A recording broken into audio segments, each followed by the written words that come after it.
I just wanted to get your reaction to these numbers that I ran for a TikTok that I'm working on, which will be released. So if you guys are watching this, you're getting early numbers here. You don't even have to watch the video. You should still, though, just saying.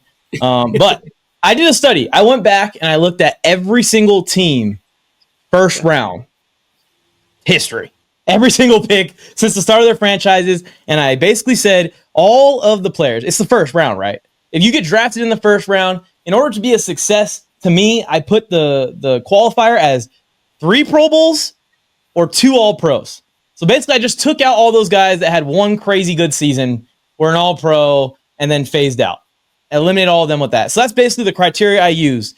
2 All-Pros or 3 Pro Bowls to be a hit in the first round, to get a percentage for every team, all 32. I have the list right in front of me. I want to ask you, Tony, you've seen how many drafts now in your life?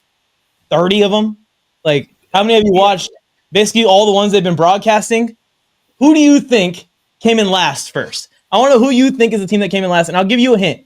This team has hit 16% of their first-round picks in franchise history. Raiders, Bengals, Browns, somewhere in like one of those 3 teams. The Raiders actually kind of surprised me. They're in 18th.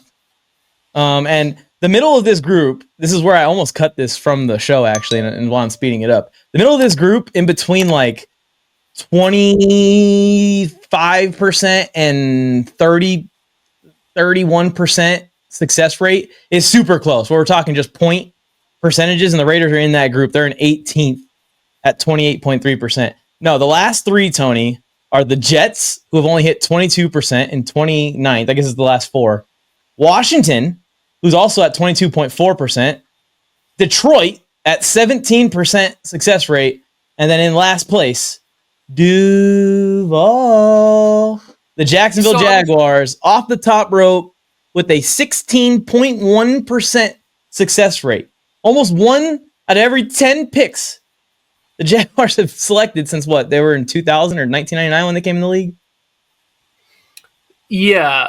So I wasn't sure how sample size would affect them. They were definitely in consideration. I would the say Lions would be the tough one. The Lions being at 17% with a 100-year history is brutal. Yeah, so that's why I was like, if you I was making my judgments based on, let's say, the last 30 years, right? And any of those teams that you just named, you can tell they all have the same thing in common. It's like they've just never found an identity, because every one of those teams, you can go through and been like, how did the Bengals not find more success when they drafted a player as good as Carson Palmer? Like, next is the Bengals. Next is the Bengals. The Bengals are at 28, by the way. Yeah. And the Jets have had some good players and defensive players in their history there. Like, as you're pouring through these teams, like Calvin Johnson and Matthew Stafford getting together. Yes. The Lions had really good teams. Even some of those teams that were in the 90s, like the early 90s with Barry Sanders, the Wayne Fonts teams, like there's still one of my favorite offenses to watch was like Scott Mitchell, Brett Perryman and Herman Moore and Barry Sanders. Like, it was just so much fun. They were always like high flying, throwing the ball all over the place, running like crazy. But like, there's no sort of like culture that comes in. It's like, this is what we're doing. We're going to start at sort of a ground floor. We're going to build this thing a certain way. With a lot of those organizations, it's just very similar. Or like when trends start to happen and it's like, maybe this is the way we used to do things, but we don't find ways to evolve to what and incorporate. We just stay very sort of old school in the way we operate, and it doesn't help them evolve. Like, it's kind of what happened to the Raiders. It's like a lot of those teams that had success in the 70s and 80s, like they just didn't really kind of update the model at all. It's where the Steelers are stuck right now. They're not updating the model. Like, they have so much money invested in the defensive side of the football. It's like, but the league is telling you they don't care about defense because it doesn't give them television ratings. If anything, they're giving the defense of teams that do that a disadvantage. You know, week after week and year after year, it gets bigger and bigger, the disadvantage between the defense and the offense. I'm with you. I was excited to see our Chargers come in the middle of the pack, Tony. We're at 28.8% throughout our history in literally 16th, which is dead center. I was kind of surprised that the Panthers had a 30%. They're higher than us. Dolphins 30%. They're higher than us. Giants. Yeah. I guess the Giants have like a really historic like 80s and 90s of drafts. The highest hit rate on there would be. Yeah, let's see the guess here. Let me see your guess here. Who is in first? They're in first by 7%. They have a lead over second place. I would say historically, Cowboys have been pretty good at drafting first round. Second place. I would say Vikings are probably up there somewhere near the top. The Vikings are with us. They're in a similar range to us. Okay. I'll say the third one is the Chiefs. They're at 35%. So the top three are blank at 43%, Cowboys in second at 36%, and then Chiefs at 35% in third as the top three drafters just in the first round, by the way. I don't know if I clarified that in the beginning, but just in the first round. You're going to be like, duh, once I tell you. Eagles? No. The Eagles are actually way down there. I was shocked that the Eagles were so low. It's the Baltimore Ravens. 43.3%. And I'll tell you what, Tony, that makes me feel good. That makes me feel great. Yeah, they're smart. And so here's the other thing, too, that like is tough to factor in, but it's like, a lot of these, you take a team like the Ravens that are that high, when you are constantly winning and drafting well, that means that you're always drafting down in the 20s to 30s, depending on what era and how many teams are in the league at that time. It gets harder and harder to have a higher hit rate, but yet somehow good organizations always find a way to draft like at least the double, at least the guy that makes a couple of Pro Bowls, gets a second contract, because I don't care if you're drafting in the first round from 1 to 32, you are drafting a player that you're hoping is worthy of a second contract at some level on your team. Yeah.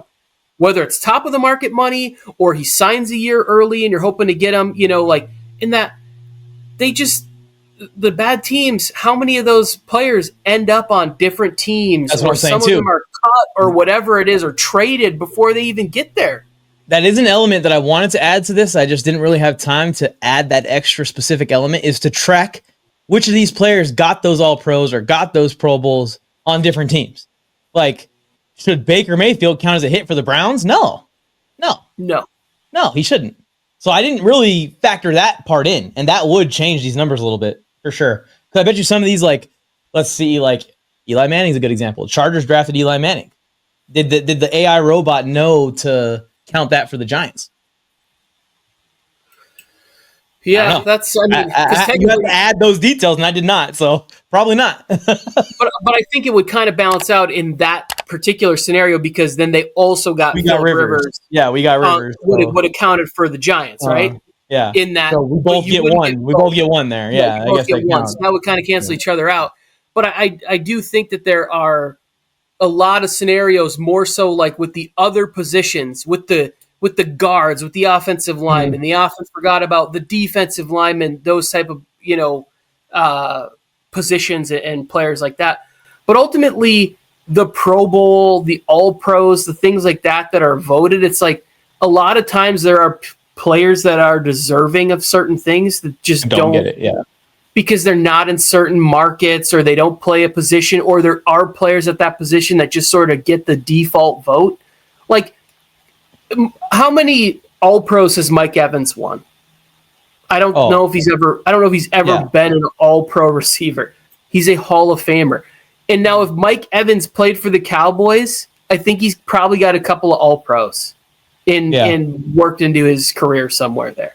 Because people just don't tend to care about certain areas, and teams and organizations. Like, you really got to work for it if you're going to be on like the Carolina Panthers. You really got to be like superstar status for that to happen.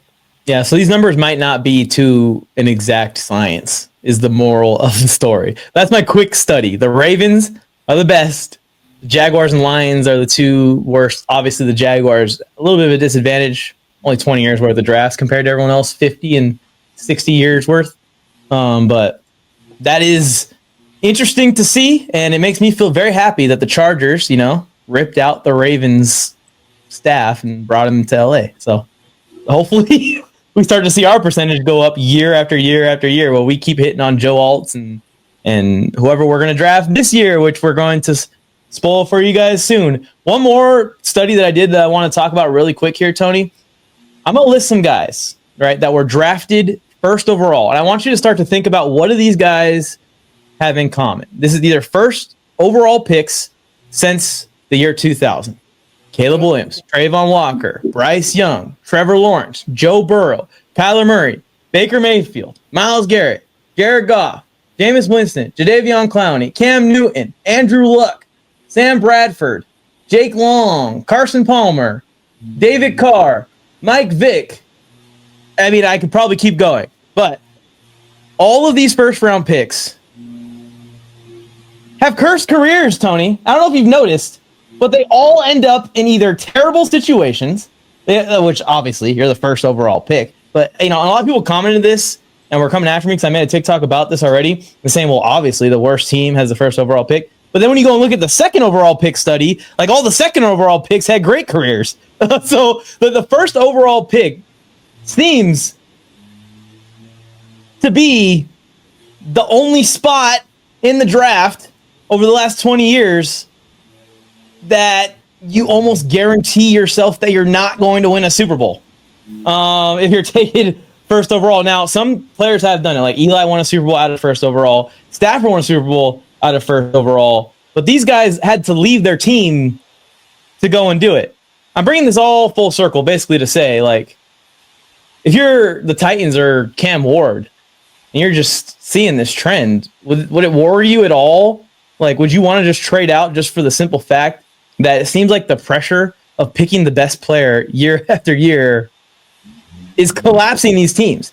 Like, there's too much on the backs of these players, and even guys like Andrew Luck can't handle it.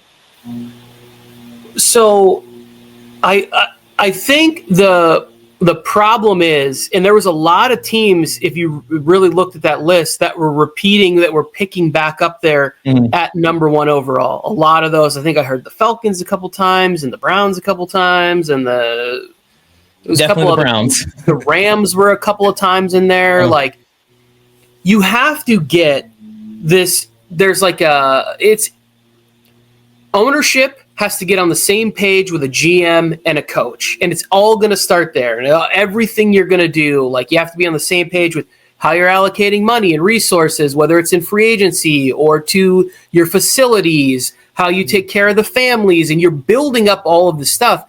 But then now, more so than ever, the way that they've structured the rules in the NFL, you are just floundering in the middle of the ocean if you don't have a quarterback. Like, you just cannot play in the modern NFL if you don't have a guy who's a difference maker that's there. And we use this term now where it's like, he has to be a generational talent or whatever it is.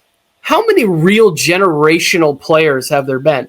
Peyton Manning is one of those guys that was able to take a franchise that had been pretty terrible since, like, Unitas to then, even if, like, I'm glad you bring him up because he is the last. Well, Eric Fisher did it with the Chiefs, but that's kind of like a moot point. Left tackle comes in it. Peyton Manning is the last, like, true first overall pick to carry his team. Bill Flames, I'm with Mike on the mic. With something brand new, one time for your mind. He gave you fair warning. Now it's time to smack him in the mouth with that raw sports talk from the town. Sweet chin music to your favorite sportscaster.